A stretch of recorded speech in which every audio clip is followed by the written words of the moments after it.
আসসালামু আলাইকুম, বিসমিল্লাহির রহমানির রহিম। আমি একটু সরিষার তেল দিচ্ছি এখানে। এই ধরেন 1 কাপ সরিষার তেল দিয়ে তারপরে আমি দিয়ে দিচ্ছি এখানে এই যে মশলাগুলো দিচ্ছি এখানে: দারচিনি, এলাচ, কালো এলাচ, গোলমরিচ, লং এবং তেজপাতা, আর এটা হচ্ছে স্টার অ্যানিস। একটু ভেঙে দিচ্ছি না, বেশি গন্ধ চলে আসে। মশলাগুলো দিয়ে আমি এখন এখানে পেঁয়াজ দিয়ে দিচ্ছি 1 কাপ, মানে একটা বড় একটা পেঁয়াজ দিয়ে দিলাম কেটে। এখন এটা একটু ভাজা ভাজা হোক, ভাজা ভাজা হোক। আমার পেঁয়াজটা একটু ভাজা ভাজা হয়েছে। এখন আমি এখানে দিয়ে দিব চিকেন।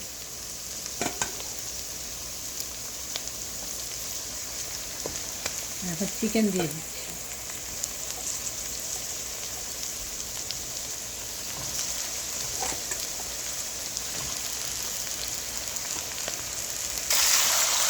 এখন আমি একটু চিকেনটা ভেজে নিচ্ছি, তেলের মধ্যে চিকেনটা ভেজে নিচ্ছি।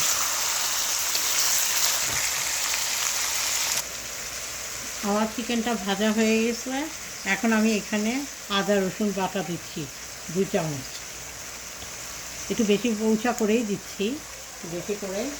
তারপরে এখানে দিয়ে দিচ্ছি হলুদ গুঁড়া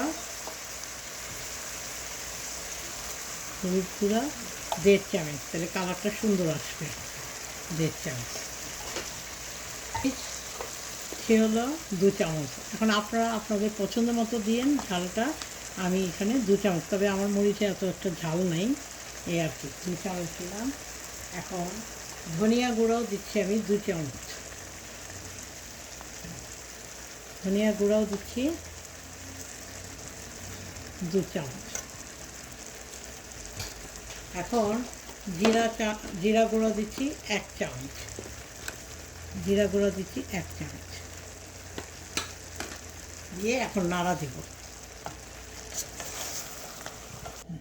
আমি লবণ দিয়ে দিচ্ছি 2 চামচ। লবণ 2 চামচ দিয়ে দিলাম।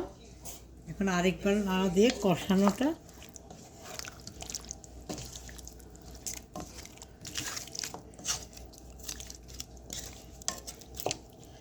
এখন আমি ঢেকে দিচ্ছি। এখন আমি একটু নাড়া দিব, মাংসটা কষানো পর্যন্ত অপেক্ষা করব।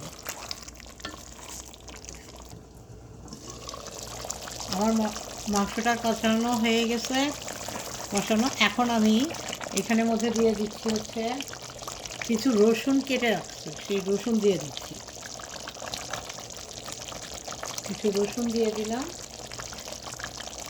এখন আমার মাংস কষানো হয়ে গেছে। এখন আমি এখানের মধ্যে আলু দিয়ে দিচ্ছি।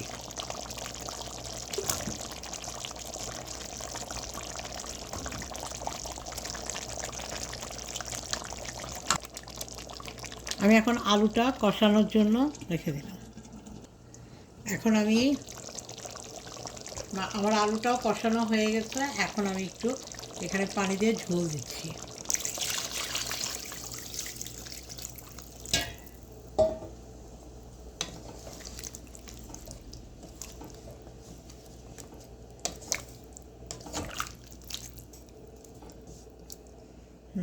এখন এটা ঢেকে রেখে দিই মাংসটা এবং আলুটা সিদ্ধ হওয়ার জন্য। আমার রান্নাটা হয়ে গেছে অলমোস্ট। এখন আমার মাংস এবং আলু সিদ্ধ হয়ে গেছে। আমি এখন কিছু কাঁচামরিচ দিয়ে দিচ্ছি এখানে, আর একটু ভাজা জিরা গুঁড়া দিয়ে দিচ্ছি।